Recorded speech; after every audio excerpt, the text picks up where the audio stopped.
नमस्कार, मी प्रवीण पाटील. आपण पाहतात लाईव्ह ट्रेंड न्यूज. पाऊले चालती पंढरीची वाट. थोड्याच दिवसात आषाढी आहे. विठुरायाच्या चरणी लीन होण्यासाठी अनेक पावलं जे आहेत ते पंढरपूरच्या दिशेने निघाले आहेत.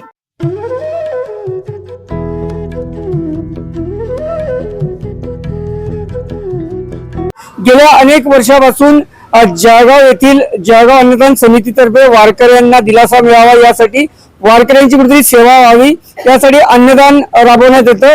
यासाठी आपण जर माझ्या मागे बघितलं तर या ठिकाणी 3 आयशर असतील, बाकी महिंद्रा बोलेरो असतील 3 ते 4 या वाहनांद्वारे आज हे जे अन्नधान्य आहे हे पंढरपूरच्या दिशेने रवाना होत आहे.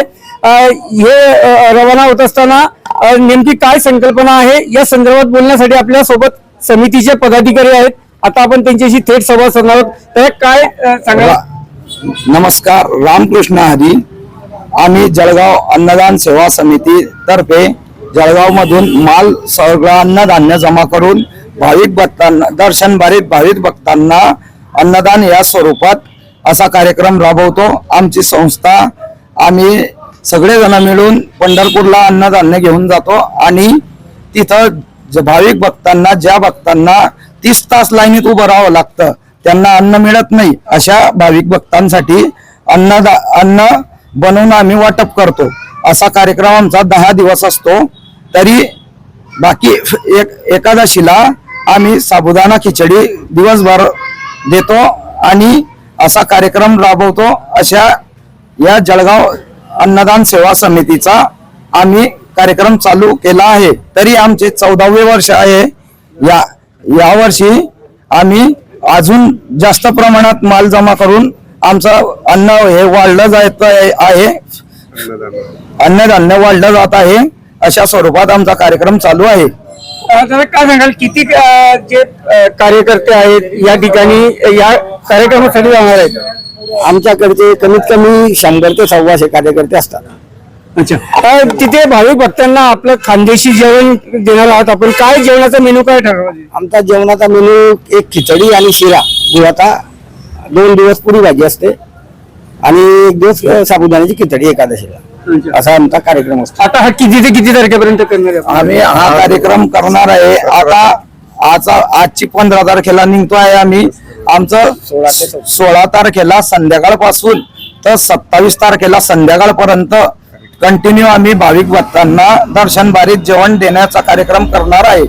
दादा काय सांगाल, किती अन्नधान्य जमा केलं जातं, कुठून जमा केलं जाते? आम्ही जळगाव मधलं आहे का कुठून जमा केलं? आम्ही जळगाव शहरातून ग्रामीण भागातून येतो. आम्हाला तपत कोटारा वगैरे, नंदगाव वगैरे असं रिझल्टी वगैरे या ग्रामीण भागातून खूप माल येतो. कमीत कमी आम्ही आता ह्या वर्षी 200 तेलाचे डबे जमा झालेले आहेत. 20 क्विंटल तांदूळ आहे, 20 क्विंटल रवा आहे, साबुदाणा 20 क्विंटल आहे. असं नाना प्रकारच्या आमच्याकडे वस्तू स्वरूपामध्ये वस्तू जमा झालेल्या आहेत. हे रोख वर्गणीतून जमा होतात, काही रोख स्वरूपात पण येतात. अशा आम्ही गेल्या 14 वर्षापासून हा प्रोग्राम राबवत आहोत. या ठिकाणी जर बघितलं तर जसं तुम्ही सांगितलं की विविध हे अन्नधान्य जमा करून तिथे केलं जातं.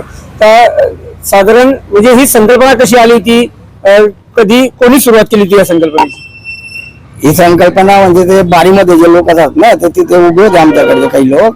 तर खूप दिवस म्हणजे वेळ उभं राहून त्यांना भूक लागली असेल ना, त्यावेळेस त्यांनी ते केलं की आपण असा कार्यक्रम लावायचा की बारीमधल्या लोकांना काहीतरी मिळायला पाहिजे खायला.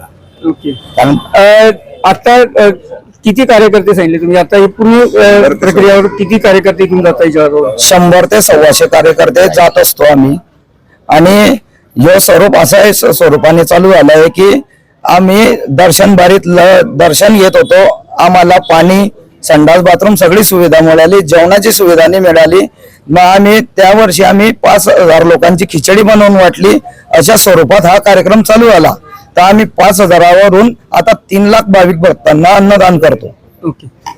तर हे होते जळगाव अन्नदान समितीचे पदाधिकारी ज्यांनी सांगितलं की एका वेळेस आम्ही दर्शनाला गेलेलो असताना आम्हाला ती समस्या कुठेतरी भेडसावली. आमची तिथे बाकी व्यवस्था होती, मात्र जेवणाची कुठे व्यवस्था होत नव्हती. आणि याच्यातूनच आम्हाला ही प्रेरणा सुचली की आपल्या खानदेशातील जे भक्त भाविक आहेत, जे विठुरायाच्या चरणी लीन होण्यासाठी जात असतात, त्यांची कुठेतरी जेवणाची सोय व्हावी.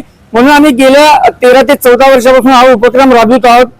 Pravin Patil, live train news Jalgaon.